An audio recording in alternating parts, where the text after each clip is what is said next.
Spiteful Gesture, written by Mainland Studios. Only a few weeks had passed since Edward had taken his passenger train. It had been Edward's first day out in a long time, and almost all of the engines had given Edward their full support.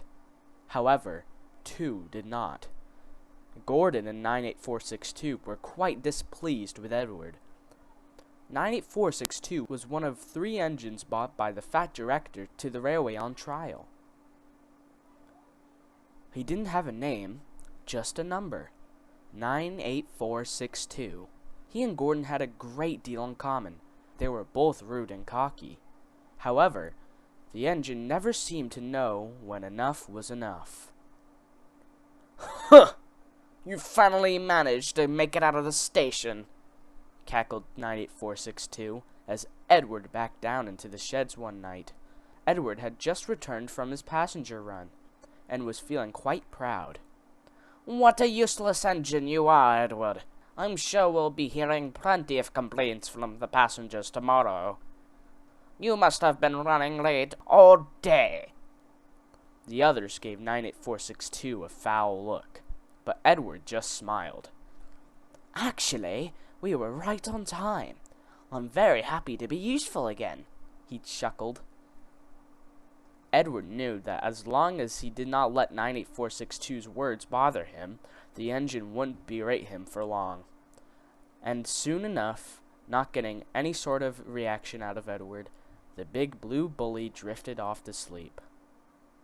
As Edward was now working regularly on passenger trains, the fat director extended the timetable to run later into the evenings. This now meant Edward, Gordon, and 98462 would be running the passenger service all across the island. Edward had his doubts, but was determined to work his hardest. Fortunately for him, he ran the loop line, so he only saw Gordon and 98462 at the big station. The weeks passed. Edward thought his trains were getting heavier and heavier, or he was getting older and older. The other engines noticed this and offered to help. "Oh, no thank you," panted Edward. "You have your own trains to manage. We can't upset the fat director's timetable."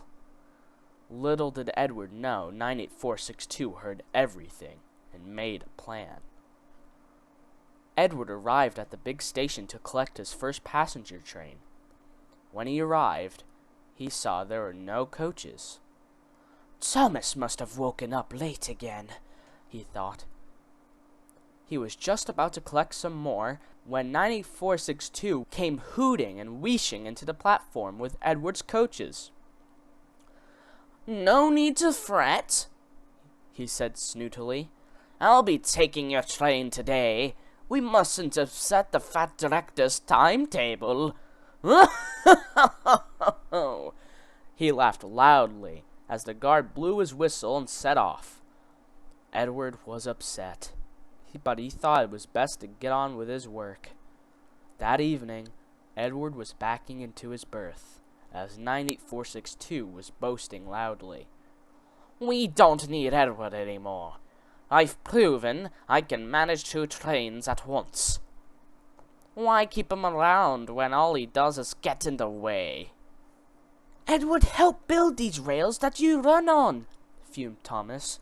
"Without him, none of us would have a railway to work on." 98462 interjected. "He's a thing from the past. Us bigger tender engines are faster, stronger, and up to date than old iron." Edward finally gave up. He decided to take a stand against 98462. The next morning, he woke up earlier than usual to collect his coaches and make it to the platform before 98462. The yard was silent, and Edward felt sure he had beaten him. "And what do you think you're doing?" fussed 98462. Edward tried to sound brave. "Collecting my coaches for my passenger train." "I don't think so," 98462 growled. You're nothing but slow and old. You're going to sit in the shed and wait to be sent away. Or even better, scrapped. Before Edward could say another word, 98462 backed down onto his line and coupled up to his coaches.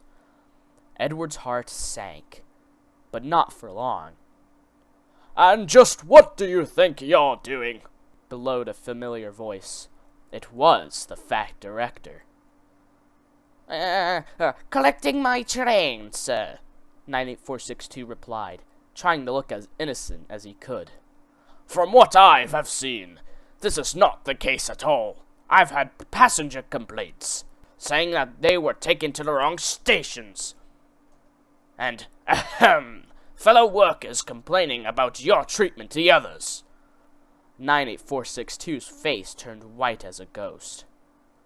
"My engines," the fat controller went on, "work hard, and help fellow engines.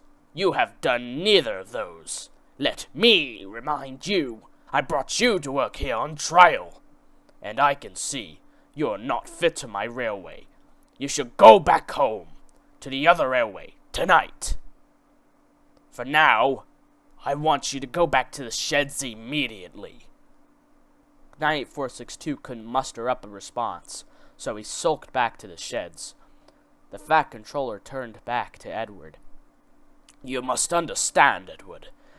You are one of my engines. You might not think so, but you're not alone on this railway.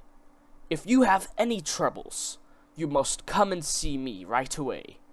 Understand?" Edward could see from his warm smile that the fat director was told everything. He looked across the yard and saw Henry and Thomas smiling back. "Now, you have a train to pull. Then after that, I want you to have a nice, long rest." "Thank you, sir," smiled Edward.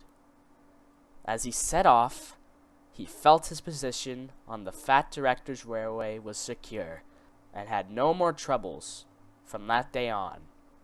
That was until Gordon. I mustn't say more, or I shall spoil the next story.